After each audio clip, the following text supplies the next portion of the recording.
तो चलिए पहले हम हेलो एल्केन की क्लासिफिकेशन को क्लियर करते हैं और उसके बाद हम इसका नॉमेनक्लेचर भी करते हैं। पिछली क्लास में भी मैंने आपको बताया था नॉमेनक्लेचर के टर्म में, तो हम लोग चैप्टर वाइज भी नॉमेनक्लेचर अगर करेंगे, आगे आगे जिस चैप्टर आता जाएगा उसका अलग अलग फंक्शनल ग्रुप होता है, तो फंक्शनल ग्रुप बस आपको चेंज करना है, बाकी कार्बन चेन तो वही रहती है हर कंपाउंड में। तो मैंने आपको बताया कि जब भी आप किसी ऑर्गेनिक कंपाउंड की नेमिंग करते हो या उसका स्ट्रक्चरल फार्मूला तैयार करते हो, तो उस बेसिस पर ये बताया जाता है कि नॉमेनक्लेचर के साथ साथ आप सबसे पहले स्टडी करते किसकी। तो नॉमेनक्लेचर में हमको 2-3 बातों का ध्यान रखना है, मैक्सिमम 2 से 3 बातें। हालांकि आप लोग 10th में भी पढ़े हो थोड़ा सा पार्ट, 11th में भी आपने अच्छे से नॉमेनक्लेचर का स्टडी किया है। हम आपको हिंट करते हैं कि किस तरह से हम नॉमेनक्लेचर किसी भी कंपाउंड का स्टार्ट करते हैं। तो नॉमेनक्लेचर के टर्म में आने से पहले हमें पता करना है कि इसके क्लासिफिकेशन की बेसिस पर how many types of halo alkanes. तो इसको आप बिल्कुल प्रॉपर तरीके से समझिए। मैं एक चार्ट की हेल्प से आपको बताता हूँ इसके क्लासिफिकेशन को लेकर के। जैसे सबसे पहले आपका वर्ड आ रहा है, मान लीजिए हेलो एल्केन। अगर ये हेलो एल्केन है तो इस हेलो एल्केन का दूसरा जो नाम होता है उसको हम कहते हैं एल्काइल हैलाइड।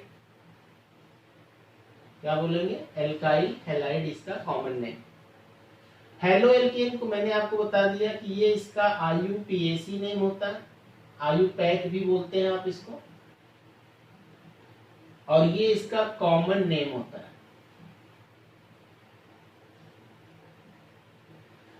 तो हेलो एल्केन के क्लासिफिकेशन में बढ़ने के लिए हम लोग सबसे पहले ये बताते हैं कि हम लोग किस किस बेसिस पर इनका क्लासिफिकेशन कर सकते हैं। अब आइए बताते हैं आपको।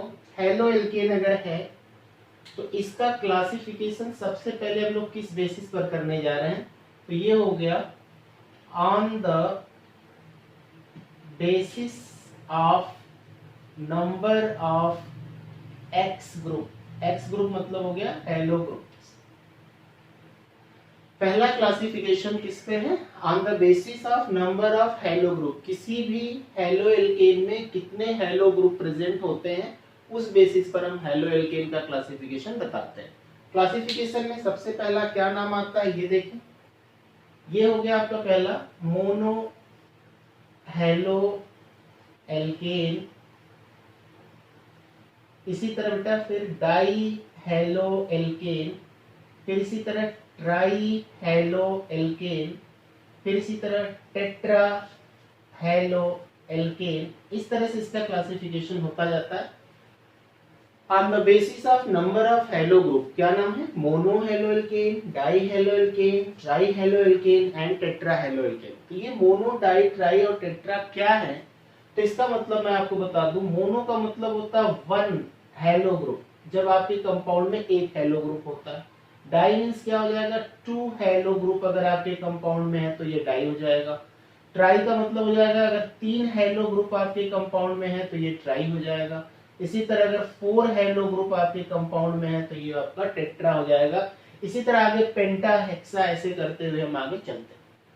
मोनो हेलो एल्केन का टर्म क्या बताता है? तो इसमें मैं आपको एग्जांपल दिखा रहा हूं कि जैसे मान लीजिए एक कंपाउंड है आपका CH3Cl।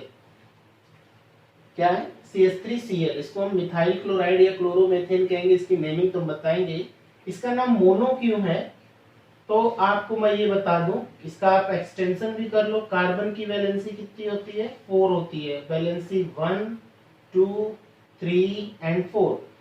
इसमें 3 वैलेंसी को सेटिस्फाई कौन कर रहा है? हाइड्रोजन कर रहा है, जैसा आपने फार्मूले में देखा CH3 है। और एक वैलेंसी को कौन सेटिस्फाई कर रहा है? क्लोरीन है।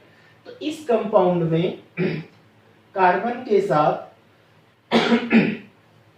एक सिंगल क्लोरीन लगा हुआ है, तो सिंगल क्लोरीन की वजह से इसका नाम क्या हो गया? मोनो हो गया। अभी हम आपको एक और एग्जांपल देते हैं कि इस कार्बन की 4 वैलेंसी जो है, अगर उस 4 वैलेंसी पर आपने 2 Cl लगा दिया और 2 हाइड्रोजन है तो इसको हम क्या नाम देंगे? डाई हेलो एल्केन के। इसी कार्बन के साथ अगर आपने 3 हेलो ग्रुप लगा दिया, जैसे ये देखिए 3 Cl है और यहाँ पर एक H है, इसमें क्लोरीन कितने? 3 है, इसलिए इसका नाम हो जाएगा ट्राई हेलो। और अगर एक हाइड्रोजन जो इसका और बचा हुआ है, अब 4 वैलेंसी पर चारों पर हेलोजन आपने लगा दिया लाइक दिस, तब अब इसे क्या बोलेंगे, टेट्रा हेलो। तो ये आपका जो एग्जांपल हो गया mono di try and tetra halo alkane किस बेसिस पर होता है, तो on the basis of number of hello group present in the compound, उस बेसिस पर हम ये क्लासिफिकेशन करते हैं। आपके इस एग्जांपल में देखिए एक हेलो ग्रुप लगा हुआ है, इस एग्जांपल में देखिए तो 2 हेलो ग्रुप लगे हुए हैं, इस केस में आप देखें तो 1 2 3 हेलो ग्रुप लगे, और इस केस में आप आकर के देखो तो आपके 4 हेलो ग्रुप लगे हुए हैं। तो इस तरह से जैसे जैसे number of hello group increase करता जाता है, वैसे वैसे इनका नाम मोनो डाई टेट्रा पेंटा होता है। तो ये रहा आपका classification on the basis of number of hello. इसके बेसिस पर हम आपको और बताने जा रहे हैं अगला जो आपका क्लासिफिकेशन है वो है on the basis of number of alkyl groups, on the basis of number of alkyl groups. अब बात आती है एल्काइल ग्रुप्स क्या होते हैं। अभी मैंने आपको बताया कि ये मोनो डाई ट्राई टेट्रा किस बेसिस पर है, तो आपने बोला हेलो ग्रुप्स, तो हेलो ग्रुप को तो आप जानते ही हैं कौन कौन से हेलो ग्रुप होते हैं, F C L B R I, इसी को हम कहते हैं हेलो ग्रुप। और इस बेसिस पर जितने भी हेलो ग्रुप लगे होंगे आप उसको डाई ट्राई टेट्रा कह सकते हैं। ये क्लासिफिकेशन जो on the basis of number of alkyl group होता है, तो सबसे पहले मैं आपको बताता हूँ एल्किल ग्रुप क्या होता है। एल्किल ग्रुप जानना है तो आप सबसे पहले एक वर्ड ध्यान से रखिए दिमाग में अपने, सबसे पहले पहला हाइड्रोकार्बन आप पिछली क्लासेस में पढ़े हो क्या बोलते हैं, एल्केन बोलते हैं। एल्केन का सिंपल रिप्रेजेंटेशन होता है CnH2n+2, ये भी आपने पहले पढ़ा है। अब मैंने आपको बता दिया कि अगर हम यहां से एक हाइड्रोजन का रिप्लेसमेंट कर दें, क्या कर दें, एक हाइड्रोजन का रिप्लेसमेंट कर दें, चाहे कोई भी एल्केन हो, तो इसी एल्केन को बेटा क्या नाम दे देते हैं, एल्काइल कहते हैं। क्या कहते हैं, एल्काइल कहते हैं। कहां से आया, एल्केन से। एल्केन से एल्काइल कब बनता है, तो आपने बोला जब एक हाइड्रोजन का रिप्लेसमेंट हो जाता है उसके फार्मूले से। तो अगर इसका फार्मूला CnH2n+2 है, तो यहाँ से आप एक हाइड्रोजन को रिप्लेस कर दोगे तो यहाँ पर क्या बचेगा, 1 हो जाएगा। तो इसका नया फार्मूला क्या होगा, CnH2n+1 हो जाएगा। अब इसी तरह हम सबसे पहला एल्केन कौन सा लेते हैं, एग्जाम्पल ले लो, मेथेन लिया हमने, इसी प्रोसेस को रिपीट करते हैं।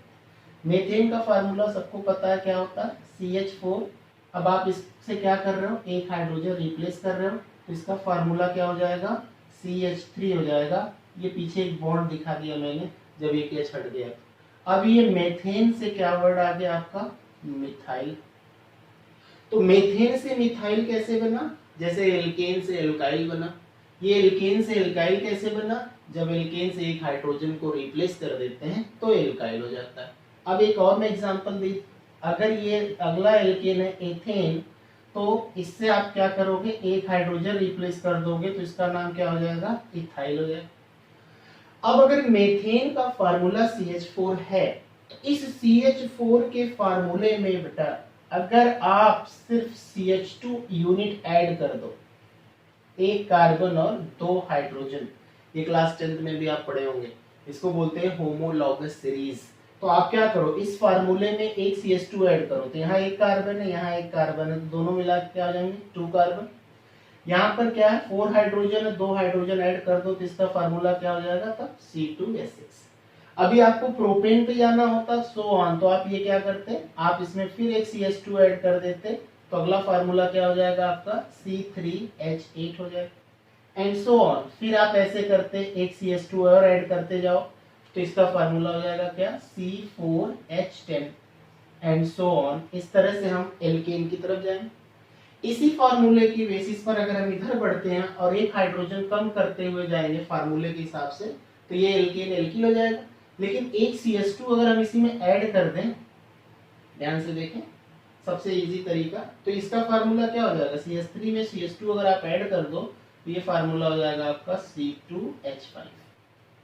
एक कार्बन तो 2 कार्बन हो गए, यहाँ पर 3 हाइड्रोजन है, यहाँ पे 2 हाइड्रोजन है, तो ये हो गया 5। अब इसी सीक्वेंस में अगर आप फिर से एक CH2 इधर भी ऐड करोगे जो बनाएंगे, तो एक कार्बन इसमें ऐड कर देंगे आप, क्या हो जाएगा C3 5 हाइड्रोजन 2 हाइड्रोजन 7 हो जाएगा, एंड सो ऑन। अगर आप चाहते हो तो इससे अगर आप एक CH2 और ऐड कर दो तो ये ब्यूटिल का फार्मूला हो जाएगा। कैसे? एक कार्बन इसमें ऐड करो तो ये हो जाएगा C4 और 2 हाइड्रोजन ऐड कर दो तो ये हो जाएगा H9। पीछे एक बॉन्ड हम दिखा रहे हैं जो हाइड्रोजन रिप्लेस। अब इस तरह से आप किसी भी फार्मूले को लिख सकते हो, फार्मूले को बना सकते हो। और एल्केन से एल्काइल कैसे होता है ये मैं आपको ये सीक्वेंस में बता रहा हूँ। ये बहुत ही इंपॉर्टेंट है, आपको इसकी हेल्प से कोई भी चीज लर्न नहीं करनी है। ये एक तरह से मैं जो दिखा रहा हूँ ये होमोलॉगस सीरीज था 10th में। फिर मैं IPSC डिटेल जब पढ़ाऊंगा आपको बिल्कुल प्रॉपर तरीके से बेसिक चीज, तो और मैं इसको क्लियर करूंगा, क्योंकि हम लोग चैप्टर में हैं इसलिए मैंने आपको हिंट किया। तो हम एल्केन से एल्काइल बनाते हैं, मेथेन से मिथाइल, एथेन से इथाइल, प्रोपेन से प्रोपाइल। इस तरह से आप चाहते तो किसी भी एल्केन को एल्काइल में कन्वर्ट कर सकते हो। और जब एक मेंबर से हम दूसरे मेंबर के फार्मूले पे जाते हैं तो उसमें का डिफरेंस किसका रहता है? CH2 का रहता है, एक कार्बन और एक हाइड्रोजन। अब जैसे मैंने कहा कि आपको पता है ब्यूटेन का फार्मूला, सपोज ब्यूटेन का फार्मूला आपका होता है C4H10। ओके, अब ये आपका कंपाउंड कौन सा हो गया? ब्यूटेन हो गया। अब ये ब्यूटेन क्यों है? क्योंकि इसमें 4 कार्बन है और 4 कार्बन पर कौन सा हाइड्रोकार्बन आता? ब्यूट। आपने हाइड्रोकार्बन की भी स्टडी करी है। ये हाइड्रोकार्बन कितने होते हैं फिर से देख ले आप। यहाँ मेथ से आप स्टार्ट करते हो, फिर ये एथ होता है, ये आपका प्रोप है, ये ब्यूट है, ये पेंट है, हेक्स, हेप्ट, ऑक्ट, नॉन और डेक। ये 10 हाइड्रोकार्बन होते हैं जो अपने कंपाउंड में नंबर ऑफ कार्बन को रिप्रेजेंट करते हैं, और जो जिस नंबर पे आ रहा है उसमें उतने कार्बन होंगे। पेंट अगर 5th कार्बन पे है तो 5th पोजीशन पे है तो इसमें 5 कार्बन होंगे। ऑक्ट अगर 8वें पोजीशन पे है तो इसमें 8 कार्बन होंगे। डेक अगर 10th पोजीशन पे है तो उसमें 10 कार्बन होंगे। यही आपका हाइड्रोकार्बन चेन है और दुनिया के सारे कंपाउंड का नॉमेनक्लेचर इसी से स्टार्ट होता है। अब जैसे मैंने बोला कि मेथ है, उसमें सिंगल बॉन्ड है तो एन लगा देंगे तो मेथेन हो गया। एथ है, उसमें सिंगल बॉन्ड लगा है तो एन हो गया। इस तरह जो आपका एन, इन और आइन सफिक्स लगाया जाता है, ये मैं सब पहले आपको बता भी चुका हूँ। एन है, इन है और आइन है। एन के लिए क्या होता है? कार्बन कार्बन के बीच सिंगल बॉन्ड होता है। इन अगर रहता है तो 2 कार्बन कहीं ना कहीं डबल बॉन्डेड होते हैं। 3 कार्बन के लिए क्या होगा? आइन होगा। तो इस तरह से एक सिंबल टर्म आता है, ये एन है, ये इन है, ये आइन है। तो एल्केन का रिप्रेजेंटेशन क्या है? Carbon carbon single bond. Ene का representation carbon carbon double bond, और आइन का रिप्रेजेंटेशन क्या है? Carbon carbon triple bond. तो यहाँ पर जितने भी हम लोग स्टडी किए हैं इसमें देखिए आपका एल्केन है, इसके नाम के लास्ट में देखिए एन लगा हुआ है। यहाँ पर आपने मेथेन लिया है, इसके नाम के लास्ट में देखिए एन लगा है। ये एथेन है तो इसके नाम के लास्ट में एन लगा है। इस तरह आगे बढ़ते जाएंगे तो प्रोपेन ब्यूटेन होगा। तो एक एल्केन से या एक एल्काइल से हम दूसरा तीसरा एल्केन एल्काइल कैसे बनाते हैं, तो आपको बस ये याद रखना होगा कि सबके फार्मूले में आप CH2 ऐड करते जाओ तो हम एल्केन का दूसरा एल्केन, दूसरे एल्केन से तीसरा एल्केन, इस तरह से बहुत सारे हम एल्केन का फॉर्मेशन कर सकते हैं। एल्काइल के केस में भी वही जाएगा। पहला एल्काइल अगर आपको मिल गया तो आप उसमें एक CH2 ऐड कर दो तो आपको दूसरा एल्काइल, एंड सो ऑन। इस तरह से ये जो आपका चार्ट बना है, इस चार्ट को मैं आपको बता दूं, आप इसको नोट भी कर लें, और इसी को बोला जाता है होमोलॉगस सीरीज। क्या बोलते हैं? Homologous series. ये सीरीज ध्यान से देखिए, यहाँ से स्टार्ट हुआ है और इस तरह से सीक्वेंस में आता जाएगा। होमोलॉगस सीरीज के हर मेंबर की क्वालिटी क्या है? हर 2 मेंबर को जो एक दूसरे के बाद आते हैं उनको एडजेसेंट मेंबर कहते हैं, और एक एडजेसेंट मेंबर से दूसरे एडजेसेंट मेंबर पे जब आप जाते हो तो उसमें आप CH2 ऐड कर देते हो। ये इनका मॉलिक्यूलर कंपोजिशन है। तो that is the homologous series. और इस पर मैंने आपको कुछ अभी बता दिया क्या कि हम कैसे क्लासिफिकेशन करने जा रहे थे on the basis of number of alkyl groups. इतना आप इसका स्क्रीनशॉट लो, फिर मैं उसके बाद आपको इसका इस बेसिस पर क्लासिफिकेशन करता हूँ।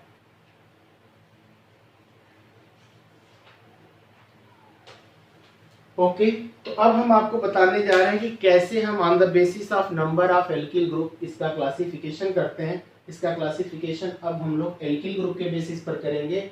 एल्किल ग्रुप के बेसिस पर करने के लिए आपने क्या नाम दिया, मेथेन का मेथिल, एथेन का एथिल, प्रोपेन का प्रोपिल। इस तरह से आप एल्किल ग्रुप लेंगे। जहां पर आप CH3 लगाओगे वहां पे बेटा आप C2H5 लगा सकते हो, C3H7 लगा सकते हो, C4H9 लगा सकते हो, क्योंकि ये सारे के सारे क्या होते हैं, एल्किल ग्रुप होते हैं। तो अगर हम CH3 लगाते हैं तो जिस जगह पे CH3 लगा है उस जगह पे इसमें से भी कोई एल्किल ग्रुप आप लगा सकते हो। तो ये ऑन द बेसिस ऑफ किस पर, नंबर ऑफ एल्किल ग्रुप, आपको इसका क्लासिफिकेशन मिल जाए। तो अब हम इस बेसिस पर आपको एल्किल ग्रुप के बेसिस पर बताते हैं कि कैसे क्लासिफिकेशन होता है। तो इसको हम मिटाते हैं और क्लासिफिकेशन की तरफ बढ़ते हैं। अभी हम लोग नेमिंग पे आएंगे वापस फिर से, पहले क्लासिफिकेशन कंप्लीट करते हैं। क्लासिफिकेशन में आपके लेफ्ट में जो लिखा हुआ है आप देख लीजिए क्या है, वो ऑन द बेसिस ऑफ क्या था, नंबर ऑफ हैलो ग्रुप था, और ये आपका है on the basis of number of alkyl group. तो चलिए आगे बढ़ते हैं। एल्किल ग्रुप की बेसिस पर हम क्या नाम देने जा रहे हैं, तो इसके 3 नाम हो जाएंगे। एक नाम होता है इसका प्राइमरी, जिसको हम शॉर्ट में 1 डिग्री कहेंगे। इसका मतलब हो जाता है कि 1 एल्किल ग्रुप अगर आपका कंपाउंड रखता है, 1 एल्किल ग्रुप रखता है तो वो प्राइमरी होगा। दूसरा है सेकेंडरी, इसे हम 2 डिग्री भी कहते हैं। जब आपका कंपाउंड क्या रखेगा, 2 एल्किल ग्रुप रखेगा तो उसे आप सेकेंडरी कहोगे। इसी तरह एक तीसरा नाम होता है टर्शियरी, इसको हम 3 डिग्री भी कहते हैं, और तब आपके कंपाउंड में कितने एल्किल ग्रुप होंगे, 3 एल्किल ग्रुप होंगे। ओके, अब मैं आपको बता रहा हूं कि जो एल्किल ग्रुप होता है, एल्किल ग्रुप, उसको हम R से भी डिनोट करते हैं। और अभी मैंने बताया कि R का मतलब क्या होता है, तो आपने बोला CH3 भी हो सकता है, C2H5 भी हो सकता है। इस तरह से आप एल्किल ग्रुप को दिखाते हैं। तो चलिए प्राइमरी का एग्जांपल हम आपको देते हैं। प्राइमरी का एग्जांपल हो जाएगा, कार्बन की वैलेंसी कितनी है, 4 होती है। पहले आप 4 वैलेंसी दिखाओ। इस सेकेंडरी के एग्जांपल में भी हम आपको यहीं पे हिंट करते हैं, कार्बन की कितनी वैलेंसी है, 4, आप 4 वैलेंसी दिखाओ। टर्शियरी के केस में भी आ जाओ, आप कार्बन की पहले 4 वैलेंसी को 4 बॉन्ड से रिप्रेजेंट कर दो। आपको पता है ना कार्बन की वैलेंसी 4 क्यों होती है, ये कॉन्सेप्चुअल पॉइंट आप बार बार दिमाग में रखिए। कार्बन का एटॉमिक नंबर 6 होता है, इसके बैलेंस सेल में 4 इलेक्ट्रॉन होते हैं, तो इसकी वैलेंसी कितनी हो जाएगी, वो 4 हो जाएगी, क्योंकि वैलेंसी क्या होती है, number of valence shell electron is known as valency. और ये कितने बॉन्ड का फॉर्मेशन करेगा, तो ये 4 बॉन्ड करेगा, क्योंकि जिसकी जो वैलेंसी होती है वो उतने ही बॉन्ड का फॉर्मेशन करता है। तो यहाँ हर कार्बन को दिखा रहे हैं आप, फिर 4 बॉन्ड फॉर्मेशन कर रहा है, 5 6 नहीं कर रहा है। इसका मतलब क्या है कि भाई जिसकी जितनी वैलेंसी होती है वो उतने ही बॉन्ड का फॉर्मेशन कर सकता है। तो अब हमने आपको बताया कि हम लोग तो हेलो एल्केन पढ़ रहे हैं, तो अब इन सब में हम सबसे पहला काम क्या करते हैं, एक हेलो ग्रुप इंट्रोड्यूस करते हैं। ये मान लीजिए X लगा दिया हमने, ये हो गया अब आपका हेलो। अब इस कार्बन के साथ चलते हैं, अगर हमने एक एल्किल ग्रुप लगा दिया और 2 हाइड्रोजन से वैलेंसी सेटिस्फाई की, तो एक एल्किल होने की वजह से इसका नाम क्या हो जाएगा, प्राइमरी हो जाएगा। अगर हमने यहाँ पर 2 एल्किल ग्रुप लगाया था और एक S से वैलेंसी सेटिस्फाई की, तो 2 R होने की वजह से इसका नाम सेकेंडरी हो जाएगा। और इसमें क्या करना होगा, 3 एल्किल ग्रुप अगर आपने लगा दिया तो इसका नाम हो जाएगा टर्शियरी। तो अगर कंपाउंड एक एल्किल ग्रुप रखता है तो वो प्राइमरी होगा, 2 एल्किल रखता है तो सेकेंडरी होगा, और 3 एल्किल ग्रुप रखता है तो टर्शियरी होगा। तो मोनो डाई ट्राई टेट्रा जो नाम आता है क्लासिफिकेशन का, वो on the basis of number of functional group होता है, और जो प्राइमरी सेकेंडरी और टर्शियरी नोमेनक्लेचर होता है वो on the basis of number of alkyl group होता है। एल्किल ग्रुप को किससे डिनोट कर रहे हैं आप, R से कर रहे हैं। R क्या होता है, CH3 C2H5 के। ये एल्किल कहां से आया, तो मैंने अभी बताया आपको कि जब एल्केन से आप एक हाइड्रोजन का रिप्लेसमेंट करोगे तो सारे एल्केन कन्वर्ट हो जाएंगे एल्किल में। अब इस एल्किल को आप देखो CH3, तो ये किससे बना होगा, CH4 से बना होगा, क्योंकि एक H रिप्लेस हुआ होगा। ये एल्किल क्या है, C2H5 है, तो इसमें एक H ऐड करो तो क्या हो जाएगा, C2H6 होगा, तो इसका एल्केन C2H6 है। इस तरह से हम एल्केन से एल्किल बनाते हैं। अब हम सारे R की जगह CH3 लगाते हैं तो आप देखिए सेम क्लासिफिकेशन वही हो जाएगा, CH3, यहाँ पर 2 हाइड्रोजन, ये आपका X हो गया, X को भी हम Cl लगा दें, एक्चुअल फंक्शनल ग्रुप हो जाएगा। अब यहाँ 2 एल्किल ग्रुप है तो आप वहां पे 2 CH3 लगा दो, यहाँ पे Cl लगा दो। इसमें 3 एल्किल ग्रुप है तो आप यहाँ पर 3 CH3 लगा दो, इस तरह से हो जाएगा। ये आपका Cl है। तो ये भी आपका ध्यान से देखें, जिस कार्बन से फंक्शनल ग्रुप लगा है वो कार्बन एक एल्किल ग्रुप से जुड़ा है। यहाँ पर जिस कार्बन से फंक्शनल ग्रुप लगा है वो 2 एल्किल ग्रुप से जुड़ा है, जिस कार्बन से फंक्शनल ग्रुप लगा है वो 3 एल्किल ग्रुप से जुड़ा है, इसलिए ये प्राइमरी है, सेकेंडरी है, टर्शियरी। अब इन तीनों में मैं एक सिमिलरिटी भी आपको दिखा रहा हूँ। क्या? इन तीनों में ध्यान से देखो, एक ही हेलो ग्रुप लगा है। क्या लगा? एक सिंगल हेलो ग्रुप लगा है, और एक सिंगल हेलो ग्रुप रहने वाले का नाम क्या है? Mono halo alkene. क्या नाम है? मोनो हेलो एल्केन, जिसमें 1 हेलो ग्रुप है।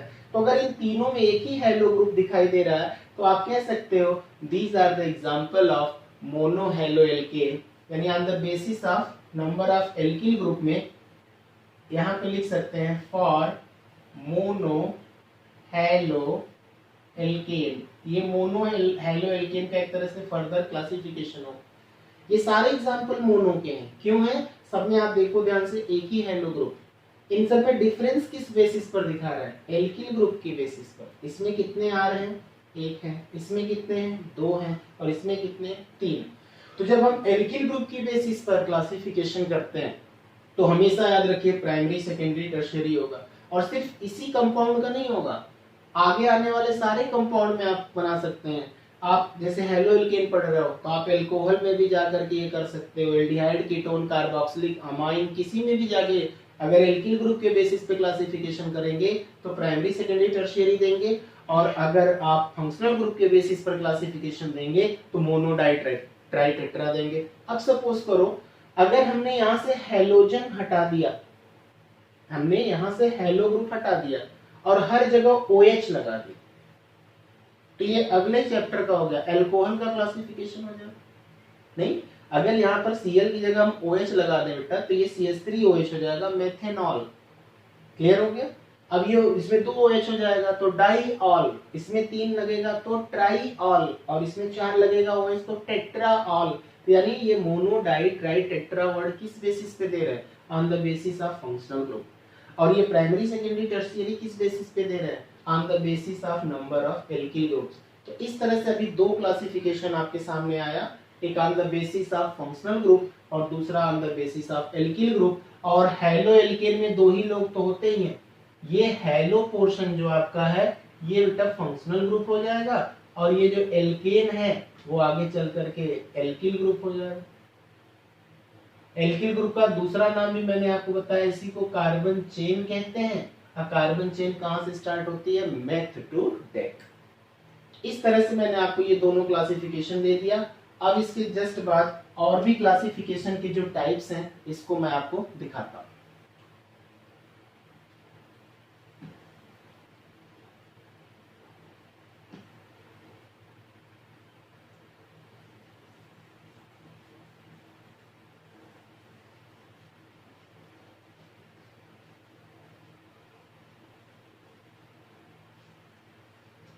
ओके, आगे बढ़ते हैं हम लोग। इसमें मैं आपको एक नाम और दिखाऊंगा जिसका नाम मैं लिख रहा हूं डाई हेलो एल्केन। या पहले से भी जानते हो डाई हेलो एल्केन क्या था? तो डाई हेलो एल्केन का मतलब होता है having 2 hello groups, having 2 hello groups. Mono halo alkene किसे कह रहे थे आप? जिसमें एक ही हेलो ग्रुप होता है उसे मोनो हेलो कहते हैं। डाई हेलो एल्केन किसे कहते हैं? जिसमें आपके पास 2 हेलो ग्रुप होता है। अब इस डाई हेलो का मैं 2 क्लासिफिकेशन आपको दिखाता हूँ। इस तरह आप अलग अलग पढ़ोगे तो कंफ्यूजन नहीं होगा। पहला नाम इसका होता है geminal, GEMINAL, geminal dihalide. क्या बोलते हैं? Geminal dihalide. और दूसरे को कहते हैं विसिनल डाई हैलाइड। अब देखिए डाई हैलाइड, ये इसमें भी आया, डाई हैलाइड वर्ड इसमें भी आया। और डाई हैलाइड का मतलब क्या होता है, जिसमें 2 हैलो ग्रुप होते हैं उन्हें हम डाई हैलाइड कहते हैं। जिसमें 3 हो जाएंगे ट्राई हैलाइड कहेंगे, 4 हो जाएंगे टेट्रा हैलाइड कहलाएगा, एक ही रहेगा मोनो हैलाइड। तो मोनो, डाई, ट्राई, टेट्रा किस बेसिस पे होता है, on the basis of number of functional group. तो अब हमें जो ये एग्जांपल 2 दिया गया है, इसको जेमिनल नाम दिए हैं और इसको हम विसिनल नाम दिए हैं। तो पहले हमको जेमिनल और विसिनल को समझना होगा कि इसका क्या मतलब है। एग्जाम्पल मैं आपको देता हूं, आप एग्जाम्पल देखते ही समझ जाओ कि जेमिनल और विसिनल में क्या डिफरेंस है और क्या सिमिलरिटी। तो मैं आपको यहाँ पर एक एग्जाम्पल देने जा रहा हूँ कि एक कार्बन में बना रहा हूँ, कार्बन की वैलेंसी आपको पता है कि 4 होती है। इस कार्बन पे मैंने 2 हैलो ग्रुप लगा दिया और 2 हाइड्रोजन दिखा दिया। इसी तरह एक और एग्जाम्पल मैं लेता हूँ, यहाँ पर मैंने बेटा 2 कार्बन लिया और इन दोनों कार्बन पर हैलो ग्रुप लगा दिया इस तरह से, और बाकी इसकी 4 वैलेंसी को सेटिस्फाई किससे किया, हैलो ग्रुप से किया। सॉरी, यहाँ पर हैलो लगाया और यहाँ पर भी H लगाया। ये मैंने एक एग्जाम्पल दिया। इसके एग्जाम्पल पे आप आ जाओ, यहाँ पर मैंने 2 कार्बन लिया और 2 कार्बन पर एक एक करके ऐसे हैलो ग्रुप इंट्रोड्यूस कर दिया और यहाँ पर मैंने क्या लगाया, हाइड्रोजन लगाया। अब इन दोनों एग्जाम्पल को देखो, इसमें तो एक ही कार्बन है तो इससे एग्जाम्पल तो डिफरेंट है, लेकिन अगर इन दोनों को भी कंपेयर करके देखें तो आपको क्लियर हो रहा है। अगर मैं आपसे पूछा कि इन दोनों में क्या सिमिलरिटी है इन दोनों में क्या सिमिलरिटी है, तो आप बोलेंगे साहब इसमें भी 2 हैलो ग्रुप दिखाई दे रहे और इसमें भी 2 ही हैलो ग्रुप दिखाई दे रहे। तो अगर इन दोनों में ये सिमिलरिटी है कि दोनों में 2-2 हैलो ग्रुप हैं, तो श्योर है कि भाई एग्जांपल किसका है, डाई हैलाइड का है, तो श्योर है कि 2-2 हैलो ग्रुप रहेंगे। अच्छा, इन दोनों को अगर आप प्रॉपर्ली देखो और खुद को कंसंट्रेट करो और बताओ कि इन दोनों में डिफरेंस क्या लग रहा है, तो बिल्कुल क्लियर आपके सामने लग रहा है। आप खुद अपने माइंड में सोच रहे होंगे कि हाँ इसमें डिफरेंस क्या है। तो मैं आपके माइंड की बात बताता हूँ। आप ये देख रहे हो कि इसमें दोनों हैलो ग्रुप एक ही कार्बन पे, इसमें दोनों हैलो ग्रुप एक ही कार्बन पे और इसमें दोनों हैलो ग्रुप 2 एडजेसेंट या 2 नेबरिंग, 2 पड़ोसी कार्बन पे। तो चूंकि दोनों में 2-2 हैलो ग्रुप हैं, इसलिए डाई हैलाइड ये भी हो गया, डाई हैलाइड ये भी हो गया। तो विसिनल वर्ड यूज कब करेंगे, विसिनल वर्ड यूज कब करेंगे, जब दोनों हैलो ग्रुप क्या होगा, अलग अलग के 2 नेबरिंग कार्बन पे होंगे। और जेमिनल वर्ड क्या होगा, जब एक ही कार्बन पे दोनों हैलो होंगे। अब इसको आप बोल सकते हो, जेमिनल को शार्ट में हम जेम भी कहते हैं, GEM, जेम डाई हैलाइड। क्या बोलेंगे, जेम डाई हैलाइड। और इसको हम शार्ट में विसिनल को भी VIC डाई हैलाइड भी कहते हैं। तो ये डाई हैलाइड का एग्जांपल हो गया। जेमिनल कब होगा, बहुत इंपॉर्टेंट है, बहुत बच्चे मिस कर जाते हैं जेमिनल विसिनल वर्ड सुनते ही कहते ये क्या होता है। ये भी क्लासिफिकेशन का पार्ट है। जेमिनल डाई हैलाइड वो होता है जिसमें एक ही कार्बन पर दोनों फंक्शनल ग्रुप लगे होते हैं, एक ही कार्बन पे दोनों फंक्शनल ग्रुप लगे होते हैं, वो हो गया आपका जेमिनल। और विसिनल क्या होता है, 2 एडजेसेंट कार्बन पर दोनों फंक्शनल ग्रुप लगे होते हैं, तो हम इसको क्या कहते हैं, विसिनल कहते हैं। तो ये डाई हैलाइड में आगे बढ़ करके आपने क्या बताया कि जेमिनल और विसिनल डाई हैलाइड क्या होते हैं। तो मैंने आपको बताया जेमिनल में एक ही कार्बन पर दोनों हैलो ग्रुप रहेंगे और विसिनल में 2 नेबरिंग कार्बन पर 2 हैलो ग्रुप होंगे। एक क्लासिफिकेशन अब आपका ये भी हो गया। इसके बाद हम इनके क्लासिफिकेशन में आगे बढ़ते हैं और नाम आता है एक विनाइल हैलाइड, विनाइल हैलाइड, और एक नाम आएगा बेटा एलाइल हैलाइड। क्या है, एक विनाइल हैलाइड है और एक क्या है, एलाइल हैलाइड है। इस तरह से आपको 2 और क्लासिफिकेशन देखने हैं। फिर मैं आपको पहले स्ट्रक्चर बताऊंगा, तब आप दोनों का डिफरेंस क्लियर कर लोगे, कॉन्सेप्ट आपका क्लियर होगा। हम सबसे पहला एग्जांपल आपको इसमें दिखाते हैं। हमने बनाया CH2 double bond CH single bond Cl, ऐसे करके लिख दिए। यहां पर हमने क्या बताया, CH2 double bond CH single bond CH2 और सिंगल बॉन्ड Cl।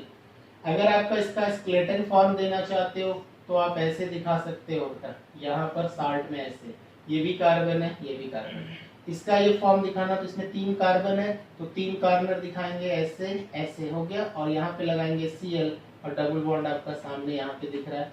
इसको स्केलेटन फॉर्म कहते हैं और इसको रियल फॉर्म कहते हैं।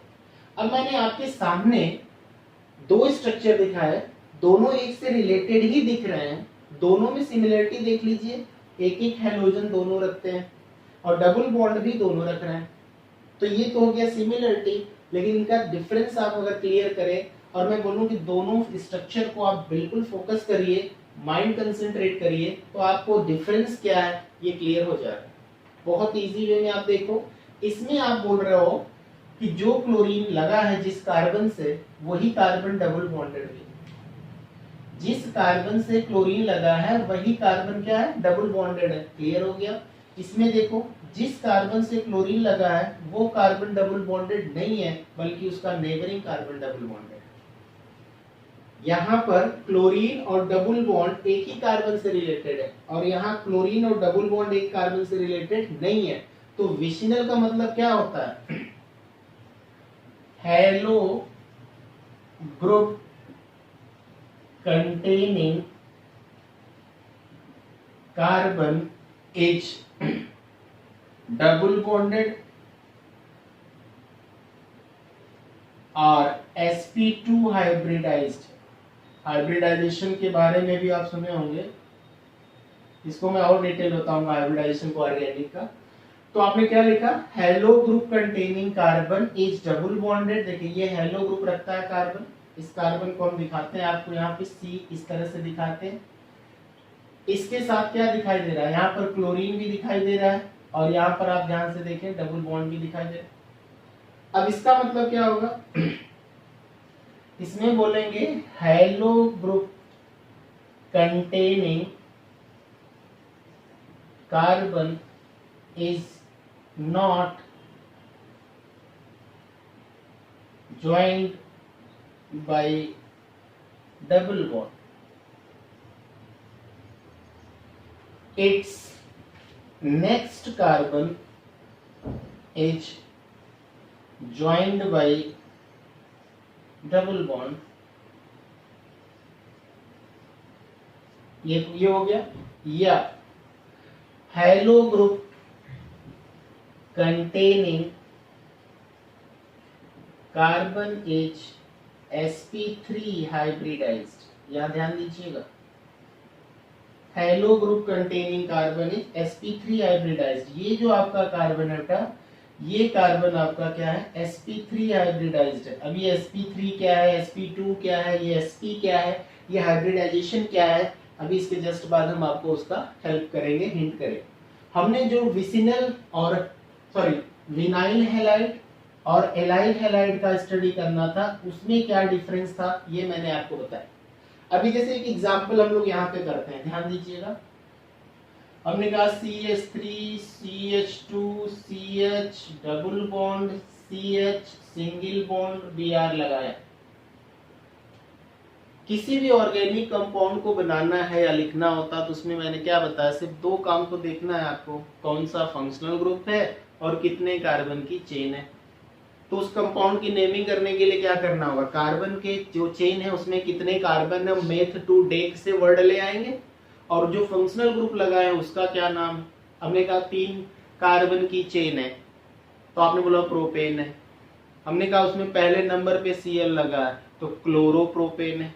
हमने कहा नहीं Br लगा है तो आप बोलेंगे ब्रोमोप्रोपेन है। हमने कहा आयोडीन लगा है तो बोलेंगे आइडोप्रोपेन है।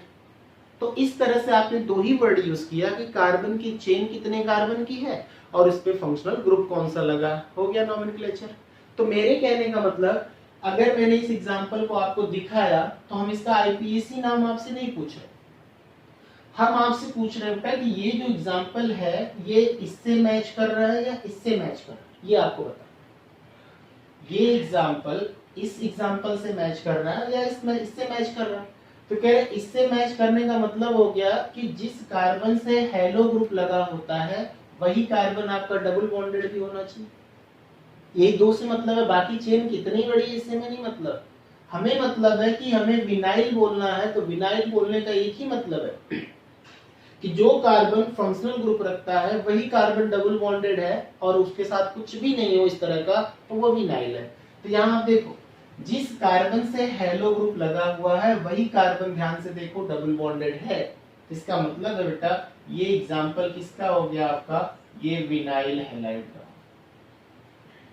क्लियर हो गया। अब मैं एक एग्जाम्पल यहाँ पर आपको दिखाता हूँ। ये CH3 CH double bond CH single bond CH2 और यहाँ पर मैंने लगा दिया Br। इसमें भी 4 कार्बन की चेन दिखा रहा है, एक और हेलो ग्रुप लगा है। तो मैं आपको ये एग्जाम्पल क्यों दे रहा हूँ, अब आप देखो इस एग्जाम्पल को कि ये इससे मैच कर रहा है कि इससे मैच कर रहा है। आपको विनाइल और एलाइल क्लियर हो गया है, इनको देख करके आप विनाइल एलाइल क्लियर कर लोगे। विनाइल कब बोलोगे, जिस कार्बन से हेलो ग्रुप लगा है वही कार्बन डबल बॉन्डेड है, तो वो विनाइल हो जाएगा। जिस कार्बन से यहाँ पर हेलो ग्रुप लगा है वो कार्बन देखिए डबल बॉन्डेड नहीं है।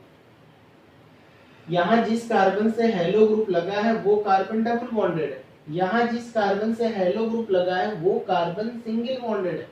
इसका मतलब है कि ये विनाइल नहीं, ये विनाइल नहीं है। क्यों? क्योंकि अगर ये डबल बॉन्ड यहाँ पे होता तो ये विनाइल होता। अब देखो एलाइल से देखो क्या कह रहा है, halo group containing carbon is not joined by double bond बल्कि it's next carbon is joined by double bond. तो यहाँ पे जो हेलो ग्रुप रखने वाला कार्बन है वो डबल बॉन्ड से नहीं जुड़ा है, लेकिन इसका नेबरिंग कार्बन जो है वो डबल बॉन्डेड है। इसका मतलब ये किसका एग्जांपल हो जाएगा, ये हो गया आपका एलाइल। तो what is the difference between vinyl halide and allyl halide. Vinyl halide में आपने दो बातें बताई, जो हेलो ग्रुप कंटेनिंग कार्बन होता है वो sp2 हाइब्रिडाइज्ड होता है, या halo group containing carbon directly double bonded होता है। एलाइल हैलाइड किसे कहते हो, जिस कार्बन से हेलो ग्रुप लगा होता है वो या तो sp3 हाइब्रिडाइज्ड होता है, या जिस कार्बन से हेलो ग्रुप लगा होता है उसका नेक्स्ट मेंबर डबल बॉन्डेड होता है, तो वो आपका एलाइल हैलाइड होता है। अब आप विनाइल हैलाइड एलाइल हैलाइड को देख लिए, ये मैंने मेन एग्जांपल दिया, इसकी हेल्प से मैंने आपको यहाँ पर दो एग्जांपल दिया ताकि आप विनाइल एलाइल को समझो। बिल्कुल क्लियर है बेटा, कार्बन हैलोजन भी रखता है, कार्बन डबल बॉन्ड भी रखता है, विनाइल हो गया। कार्बन हैलोजन तो रखता है लेकिन डबल बॉन्ड नहीं रखता है, उसका नेबरिंग कार्बन डबल बॉन्ड रखता है, तो ये एलाइल हो गया। अब आप इसका स्क्रीनशॉट ले लो, अब हम इसका अगला क्लासिफिकेशन देखें। ओके, तो अब तक आपने क्लासिफिकेशन में क्या क्या पढ़ लिया। पहला क्लासिफिकेशन आपने क्या किया, on the basis of number of hello group, mono di tri tetra word सुना। दूसरा क्लासिफिकेशन आपने बोला on the basis of number of alkyl group, तो प्राइमरी सेकेंडरी टर्शियरी आपने सुना। इसके बाद फिर मैंने आपको क्लासिफिकेशन में डाई हैलाइड का बताया था, जेमिनल डाई हैलाइड और विसिनल डाई हैलाइड। जेमिनल में क्या था, एक ही कार्बन पे दो हेलो ग्रुप होने चाहिए, और विसिनल में क्या होना था, दो एडजेसेंट कार्बन पे दो हेलो ग्रुप होने चाहिए। विनाइल और एलाइल क्या है, सामने है, जिस कार्बन से हेलो लगा हो वही डबल बॉन्डेड भी हो तो विनाइल है। एलाइल क्या है, जिस कार्बन से हेलो ग्रुप लगा है वो आपका sp3 हाइब्रिडाइज्ड हो या फिर उसका नेबरिंग कार्बन डबल बॉन्डेड हो। इस तरह से आपने इसको बताया। अब हम आपको एक चार्ट बना के पूरे हेलो एल्केन और हेलो एरीन से रिलेटेड कैसे हमको लिंक करना है, ये सारा कुछ मैं आपको हिंट करता हूँ। सबसे पहला काम हमने क्या किया, ये देखिए, पहला हमें होता है कि कार्बन X हो गया आपका हेलो एल्केन। इसका क्लासिफिकेशन किस किस टर्म में बोलते हैं। पहला क्लासिफिकेशन का बेसिस टर्म क्या है, ये दिखाते हैं। कार्बन हेलोजन के टर्म यानी हो गया एल्किल हैलाइड। यहां से हम दो पार्ट आपको दिखाने जा रहे हैं। एक तो हो जाएगा आपका sp3 कार्बन बॉन्ड X, और दूसरा हो गया कार्बन बॉन्ड X जो आपका होगा वो sp2 हाइब्रिडाइज्ड हो। एल्किल हैलाइड में एक क्लासिफिकेशन किस बेसिस पर है, sp3 कार्बन के साथ है, और दूसरा किस बेसिस पर है, sp2 के साथ है। तो sp3 के साथ जो आप हैं इसमें आपको क्या क्या पढ़ना है ये मैं आपको हिंट करता हूँ। ये आपको पहला पढ़ना है, यहाँ मैं दिखा रहा हूँ, ये आपको दूसरा पढ़ना है, और इधर मैं आपको तीसरा एग्जांपल देता हूँ। पहला एग्जांपल आपको क्या पढ़ना है, इसको हेलो एल्केन पढ़ना है, हेलो एल्केन पढ़ना है। दूसरा टर्म अभी आपने बताया एलाइल हैलाइड पढ़ना है, एक हेलो एल्केन पढ़ना है और एक एलाइल हैलाइड पढ़ना है, और तीसरा आपको बेंजाइल हैलाइड पढ़ना है। ये sp3 वाले की लिस्ट होगी। हेलो एल्केन पढ़ना है, एलाइल हैलाइड पढ़ना है और बेंजाइल हैलाइड पढ़ना है। ये क्लासिफिकेशन किससे रिलेटेड है? ये sp3 कार्बन से रिलेटेड आपको एग्जांपल पढ़ना है।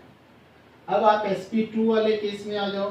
sp2 वाले केस में आपको मैं दो मेन चीजें बता देता हूँ क्या क्या आपको पढ़ना है। एक तो आपको पढ़ना है विनाइल हैलाइड, आपके सामने भी दिखाई दे रहा है विनाइल हैलाइड sp2 वाला, और दूसरा आपको बनाना है हेलो एरीन पढ़ना है। क्या पढ़ना है? हेलो एरीन पढ़ना है। एक विनाइल हैलाइड की स्टडी आपको करनी है और एक हेलो एरीन पढ़ना है। एरीन का टर्म जैसे इसमें भी आप चैप्टर का सुने हैं, इसको हम हेलो बेंजीन भी कहते हैं। हेलो की जगह Cl लगा दो, क्लोरोबेंजीन, Br लगा दो, ब्रोमोबेंजीन, आयोडीन लगा दो, आयोडोबेंजीन, F लगा दो, फ्लोरोबेंजीन। तो इस तरह से हाइब्रिडाइजेशन की बेसिस पर आपको क्या क्या पढ़ना, एक sp3 कार्बन का टर्म आपको पढ़ना और एक आपका sp2 टर्म को पढ़ना। sp2 से रिलेटेड क्या क्या आपको स्टडी करनी है, विनाइल हैलाइड के बारे में और हेलो एरीन के बारे में।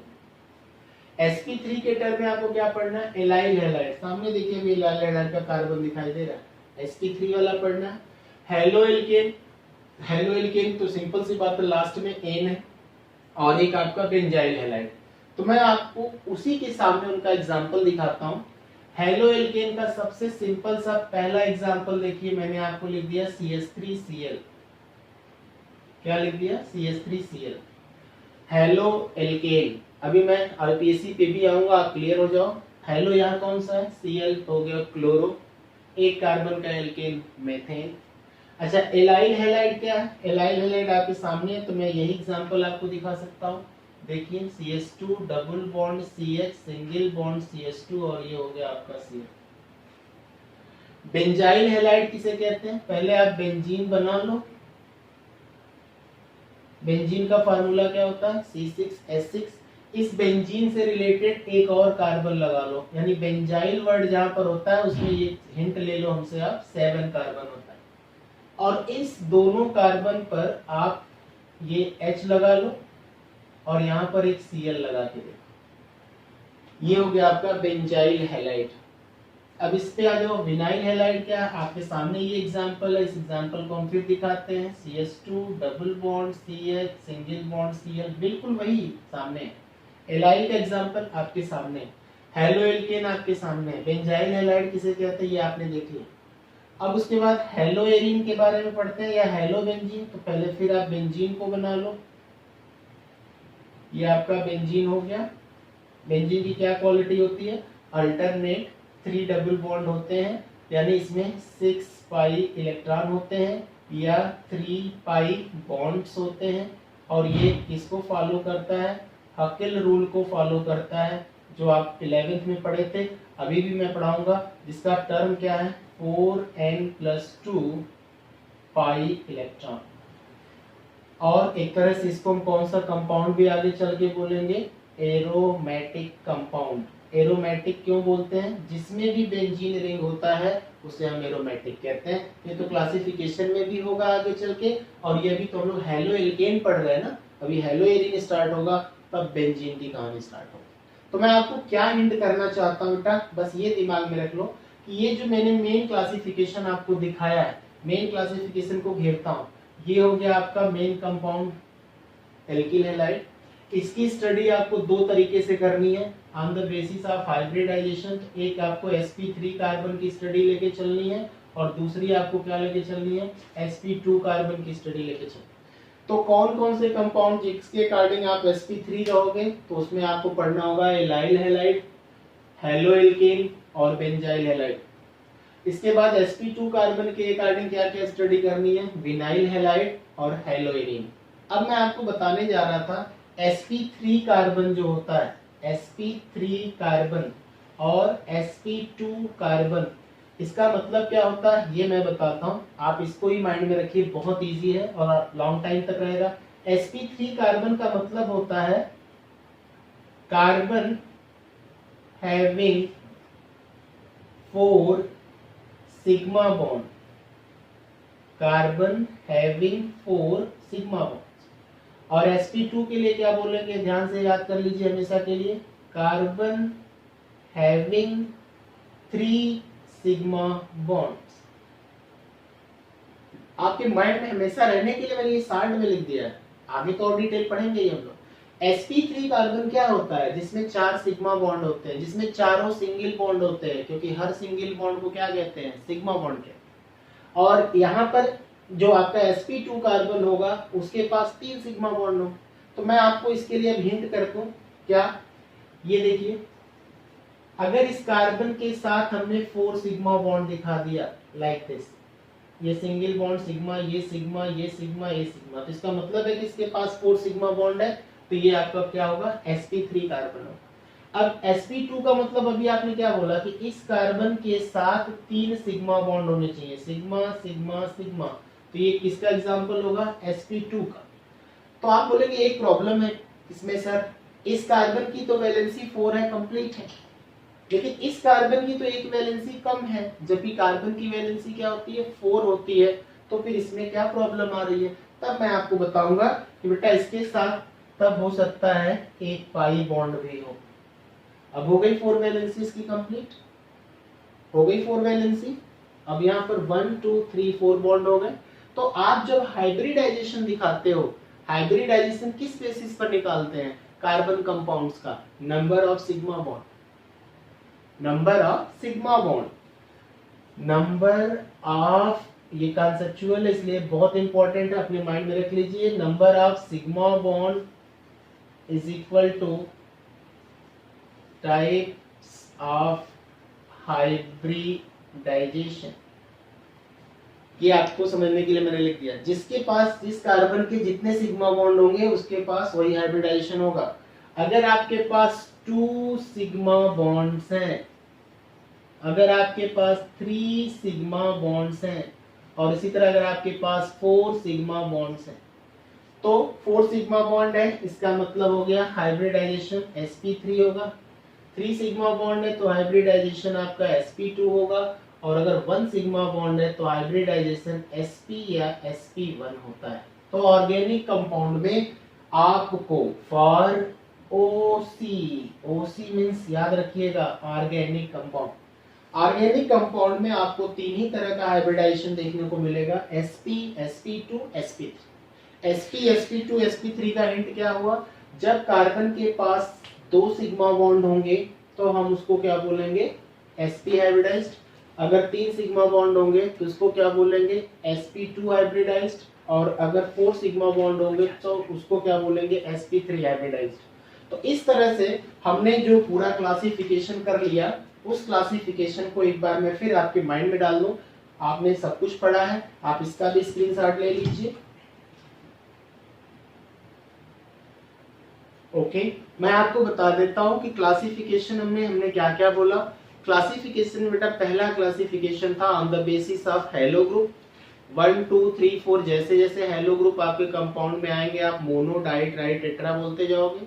दूसरा था on the basis of number of alkyl groups, मैंने बोला primary secondary tertiary, 1 alkyl primary, 2 alkyl secondary, 3 alkyl tertiary. और ये जो एल्किल था इसे R से रिप्रेजेंट करते थे, और इस R को कहाँ लगाना है, जिस कार्बन से हेलो ग्रुप लगा होता है, ये एल्किल भी डायरेक्टली उसी कार्बन से होना चाहिए। अब कार्बन 1 से हेलो ग्रुप लगा है और उसके पीछे कार्बन 3 से कोई एल्किल ग्रुप लगा है, तो उस बेसिस पे क्लासिफिकेशन नहीं होगा। जिस कार्बन से हेलो ग्रुप लगा है डायरेक्टली वो कार्बन कितने एल्किल से जुड़ा है, तब प्राइमरी सेकेंडरी टर्शियरी नाम देंगे। तो प्राइमरी सेकेंडरी टर्शियरी के लिए मतलब एक शार्ट स्ट्रक्चर में दिखा दूं, आप ध्यान से देख लो, बिल्कुल 10 से 15 सेकेंड में आप कंफर्म हो जाओ कि कैसे हम प्राइमरी सेकेंडरी टर्शियरी एक्सप्लेन करते हैं। अगर 1 डिग्री है तो ध्यान दीजिएगा, बिल्कुल ये शार्ट हिंट मैं आपको देता हूं इस तरह से, बल्कि स्केलेटन में दिखा देता हूं। ये रहा आपका एक्स को हम क्या बोल रहे हैं, फंक्शनल ग्रुप। ये दुनिया का हर ऑर्गेनिक कंपाउंड इसी तरह क्लासिफाई होता है। अगर आपको 2 डिग्री दिखाना है तो जिस कार्बन से आपका फंक्शनल ग्रुप लगा है उसके साथ आप 2 एल्किल ग्रुप लगा दो डायरेक्टली। ये देखो, इसको हिंट करते हैं, ये आपका हो गया फंक्शनल ग्रुप। और 3 डिग्री के लिए आपको क्या करना है, जिस कार्बन से आप फंक्शनल ग्रुप लगा रहे हो उसके साथ ध्यान से देखो, आप 3 एल्किल ग्रुप लगा दो, तो ये हो गया आपका टर्शियरी। तो इसको अगर हम स्टार्ट में हिंट कर दें तो यहाँ वाला बॉन्ड अगर हम रिप्लेस कर देते हैं, ये देखिए, तो एक स्केलेटन क्या बनाते हैं, पहले तो आप देख लीजिए। अब यहां से हम ये रिमूव कर दे रहे हैं लाइक दिस, ये देखिए, ये रहा स्केलेटन बेटा आपके प्राइमरी का, ये सेकेंडरी का और एक टर्शियरी। इसमें एक एल्किल है, इसमें 2 एल्किल है, इसमें 3। तो ये प्राइमरी सेकेंडरी टर्शियरी क्लासिफिकेशन किस बेसिस पर आप बोल रहे हो, primary secondary tertiary number of alkyl group पे था। मोनोडाइट्राइट टेट्रा किस बेसिस पर था, मोनोडाइट्राइट टेट्रा किस बेसिस पे, हाइलो ग्रुप की बेसिस पे था। 1 2 3 4 है तो मोनोडाइट्राइट टेट्रा होगा। फिर मैंने एक डाइहैलाइड का दिया, एक जेमिनल डाइहैलाइड था और एक विसिनल डाइहैलाइड था। जेमिनल क्या था, एक ही कार्बन से दोनों हेलो ग्रुप लगेंगे तो वो जेमिनल होगा, और 2 एडजेसेंट, 2 नेबरिंग, 2 पड़ोसी कार्बन से अगर वो लगे हेलो ग्रुप तो वो हो गया आपका विसिनल। फिर इसी तरह विनाइल हैलाइड और एलाइल हैलाइड क्या था, जिस कार्बन से हेलो ग्रुप लगा है वही कार्बन डबल बॉन्डेड होगा तो वो हो गया विनाइल। जिस कार्बन से हेलो ग्रुप लगा है उसका नेक्स्ट कार्बन डबल बॉन्डेड हो गया तो वो हो गया एलाइल। विनाइल कार्बन का sp2 हाइब्रिडाइजेशन और एलाइल कार्बन का sp3 हाइब्रिडाइजेशन होता है विथ हेलो ग्रुप। इसके साथ साथ मैंने आपको ये हिंट कर दिया कि हमें on the basis of hybridisation कैसे स्टडी करनी है और किस सीक्वेंस में पढ़ना है। तो sp3 वाले कार्बन की 3 स्टडी है, एल्किल हैलाइड, हेलो एल्केन और बेंजाइल हैलाइड पढ़ना होगा, और sp2 वाले कार्बन का क्या है, विनाइल हैलाइड और हेलो एरीन। अब इसके जस्ट बाद हम लोग इसका डिटेल नॉमेनक्लेचर और प्रिपरेशन करेंगे। आज की क्लास में बस इतना ही।